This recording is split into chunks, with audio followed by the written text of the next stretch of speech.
Israeli troops are now surrounding Gaza's second largest city, Khan Yunis, as Israel Defense Forces say they will continue their heavy fighting until they dismantle Hamas strongholds in the area. The main United Nations relief agency in Gaza says there are mass casualties after a shelter housing tens of thousands of displaced Palestinians was struck. The IDF is investigating the strike and says it was not caused by Israeli artillery or aerial bombardment. Meantime, an Israeli official told CNN that any proposed deal between Israel and Hamas for a ceasefire has not reached the negotiating table, but that indirect talks are ongoing. This as freed hostages are currently pleading with the lawmakers of the Israeli parliament, or Knesset, to do more to help free the remaining hostages. Here's Aviva Siegel. I became a mother to young girls there. I want to tell you that the terrorists bring inappropriate clothes, doll clothes. They have turned those girls into their dolls. Dolls on a string that they can do whatever they want with whenever they want. It's unbelievable that they are still there. I can't imagine what they are feeling. I can't live with it. 4 months after October 7th, more accounts of Hamas's brutal tactics and the atrocities committed by Hamas terrorists on that day are coming to light. I recently spoke with David Tahar, whose son, 19-year-old Adir, an IDF soldier, was killed on October 7th. I want to warn our viewers that the details of his son's story are very disturbing. And joining me now is David Tahar, the father of 19-year-old Corporal Adir Tahar, an IDF soldier who was killed on October 7th. Mr. Tahar, it's tragic enough to lose a child, but explain how the details of his death were made worse as you learned more about what happened to your son. I can tell you that from an army investigation that was sent to us, the bereaved parents, the fighting that Adir and his friends did, it took about an hour and 20 minutes. While they were fighting, they managed to stop the terrorists. While they were fighting, 5 soldiers got killed, including Adir. I can tell you, I am certain that Adir, in order to kill Adir, they had to throw 3 grenades at him and then send a missile towards him as well. And only that way they could actually kill Adir. And after he died, the terrorists, they managed to enter the area. Some of the soldiers managed to retreat. The barbarian terrorists who entered the base, that area, they saw a soldier lying on the ground. What they decided to do at that moment, they decided to behead him and to take the head with them into Gaza. Now, this might be hard for some people to understand, but you went searching. You watched hours of videos from that day, and eventually you found the video to confirm your fears about Adir. Tell us about that. I can tell you that after the Shiva ended, the mourning period, I understood that I buried a headless child. After the Shiva, questions started to pop up. Where was the head? Is it because of the grenade or because of a missile? It didn't make sense to me that it would be anything else. I started asking why the head was not there. And I understood that he had been beheaded. That's how they managed to sever the head from the body.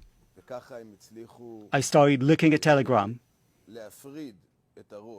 During the first month, especially in the first days of the war, the terrorists, the barbarian terrorists, posted online all the atrocities that they carried out.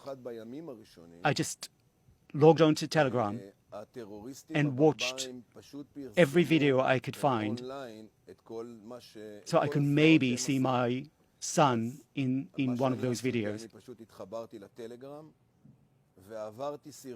and I happened to find this video where I could see my son.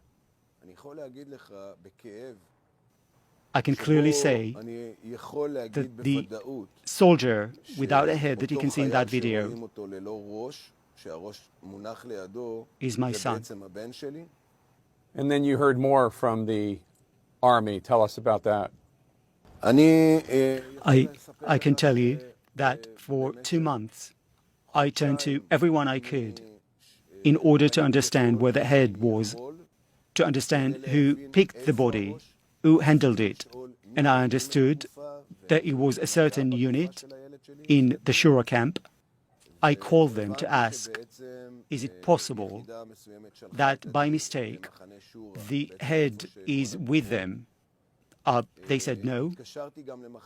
And then one of the commanders called me, who did an investigation, carried out an investigation, and told me that it's most likely that the horrible terrorist took the head to Gaza.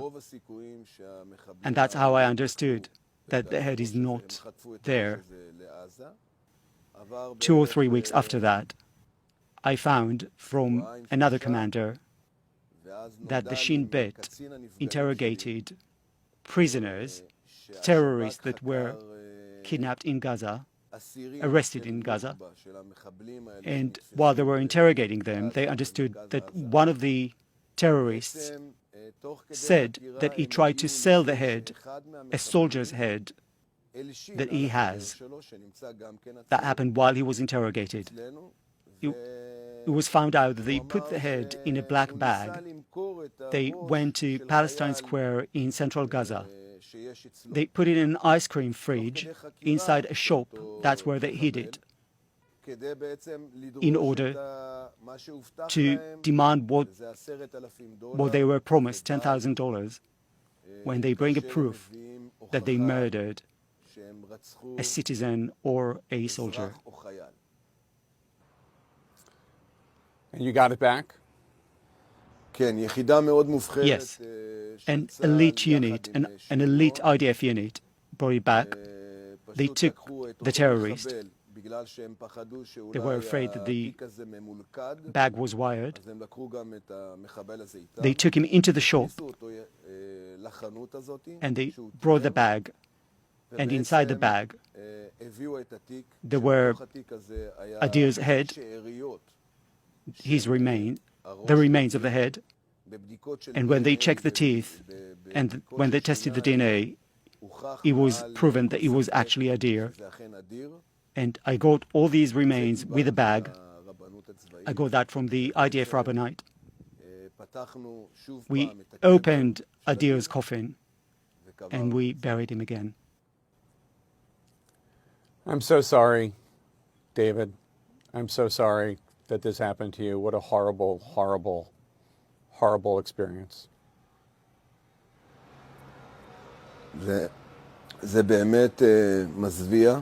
It really is.